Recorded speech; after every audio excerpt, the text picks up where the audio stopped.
नमस्कार. आपण पाहणार आहोत आज तांदळाचे पापड. हे पापड बनवण्यासाठी खूप सोपे आहेत. काहीही झंझट नाही हे पापड बनवण्यासाठी. 1 ग्लास तांदूळ घेतलेले आहेत. हे स्वच्छ आपल्याला 3-4 पाण्याने धुवायचं आणि याला रात्रभर असंच भिजू घालायचं आहे.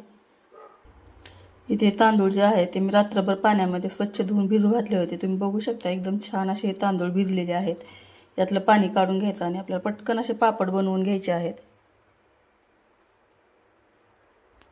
इथे गॅसवर एक कुकर ठेवलेला आहे मी.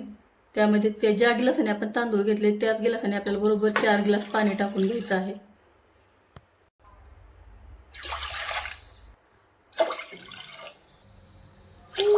इथे बरोबर मी 4 ग्लास पाणी टाकलेलं आहे. ह्या पाण्याला आपल्याला आता छान उकळी काढून घ्यायची. इथे पाण्याला छान अशी उकळी आलेली आहे. त्यातच मी चवीप्रमाणे मीठ, 1 चमचा ओवा, 1 चमचा जिरे आणि अर्धा चमचा पापड खार घेतलेला आहे. हे सर्व साहित्य हे मसाले यामध्ये टाकून घ्यायचा. पाणी एकदम छान उकळलेलं आहे. यातच आपण स्वच्छ धुवून घेतलेले तांदूळ आहेत ते यामध्ये टाकायचे.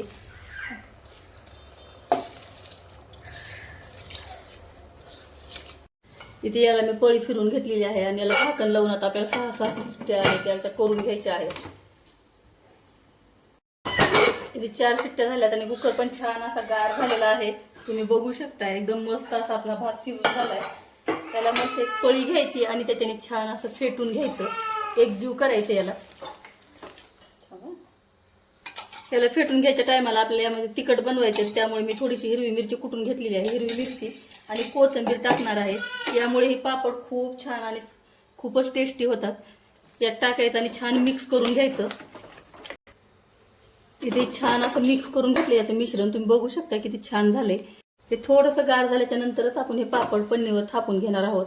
नाहीतर जास्त गरम जर थापलं तर ते पन्नीला चिटकून जातात. त्यासाठी आपल्याला याला थोडंसं गार होऊ द्यायचं. हे पापड खाण्यासाठी खूप टेस्टी लागतात. तुम्ही एक वेळ अशा पद्धतीचे पापड नक्की ट्राय करा. पीठ छान असं गार झाले. मी हाताने देखील याला पकडू शकते. ते आपल्याला थोडे याचे छोटे छोटे गोळे करून असे पन्नीवर ठेवायचे. जे अंतरून घेतलेली कॅरी बॅग आहे, आता आम्ही पन्नी पण म्हणतो, कॅरी बॅग पण म्हणतो. तुम्हाला जे आवडेल त्या नावाने तुम्ही, कोणी कोणी त्याला मेन कापड पण म्हणतं. मी असे छोटे छोटे याचे असे छान गोळे करून घ्यायचे आणि याच्यावर कॅरी बॅग दुसरी ठेवायची आणि छान असे हाताने पापड थापून घ्यायचे. थापण्यासाठी एकदम सोपे आहेत. अजिबात अवघड जात नाही किंवा ते जास्त कडक पण नाही आहे. एकदम पटकन हा पापड थापला जातो. नाही तर तुम्ही हवं तर वरून प्लेटने दाबून सुद्धा हे पापड बनवू शकता. मी अगदी छोटे छोटेचे पापड बनवत आहे, तुम्ही बघू शकताय. आणि अशा पद्धतीने हे पापड आपल्याला बनवायचे आहेत. एक गोळा झाला की दुसऱ्या गोळ्यावर ठेवायचा आणि अशाच पद्धतीने हाताने दाबूनच हे पापड बनवून घ्यायचे. चवीला तर खूप भारी लागतात हे पापड आणि बनायला पण खूप सोपे आहेत. याचं काहीही झंझट नाही आहे. कोणीही अगदी सहजपणे हे पापड बनवू शकतं. आणि दुसऱ्या अशा पद्धतीने तुम्ही करू शकता. एकदम असं छान गोळा ठेवायचा आणि असं प्लेटने दाबून हा पापड तुम्ही छान असा बनवून घेऊ शकता. एकदम छान गोल गरगरीत हा पापड तयार होतो. तुम्ही बघू शकता किती छान पापड तयार झालेला आहे. आता अशा या पद्धतीपैकी तुम्हाला कुठली पद्धत सोपी वाटते त्या पद्धतीने तुम्ही हे पापड बनवून घेऊ शकता. मी अशा पद्धतीने सर्व पापड बनवणार आहे.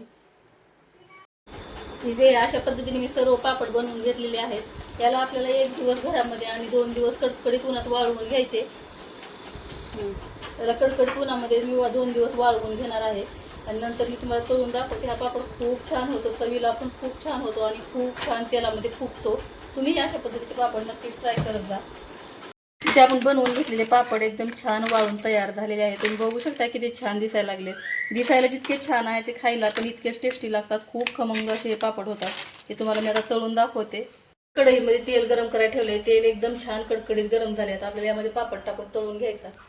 हे पापड एकदम छान फुगतो. तुम्ही बघू शकता तेलात टाकल्यावर किती छान असा हा पापड फुगून तयार झालेला आहे. मस्त असे हे पापड झालेले आहेत. एकदम पातळ आणि खूप छान लागतात चवीला. आणि बनवायचं अजिबात झंझट नाही. कुठल्याही गोष्टीचं दळून किंवा आणायचं काहीही करायचं याचं टेन्शन नाही आहे. ह्या पापड बनवण्यासाठी तांदूळ 3 दिवस भिजवणं, गिरणीतून दळून आणणं असं कुठलंही टेन्शन न घेता अगदी झटपट होणारे पापड आहेत. नवीन शिकणाऱ्या मुलीसुद्धा हे पापड अगदी पहिल्याच ह्याच्यामध्ये बनवू शकतात. पहा किती छान असा हा पापड झालेला आहे. अशा पद्धतीने तुम्हाला मी काही पापड तळून दाखवते. इथे तुम्ही बघू शकता मी पापड तळलेले आहेत. किती मोठी साईजमध्ये झालेत. पहिले पापडची साईज आणि आता तळलेल्यानंतर या पापडची साईज तुम्ही बघू शकता. दुप्पट तिप्पट हे पापड फुललेले आहेत. तुम्हाला जरी पापडची रेसिपी आवडली असेल तर व्हिडिओला लाईक करा, शेअर करा. चॅनलवर पहिली वेळ असाल तर चॅनलला सबस्क्राईब करा. व्हिडिओ पाहिल्याबद्दल धन्यवाद. थँक्यू.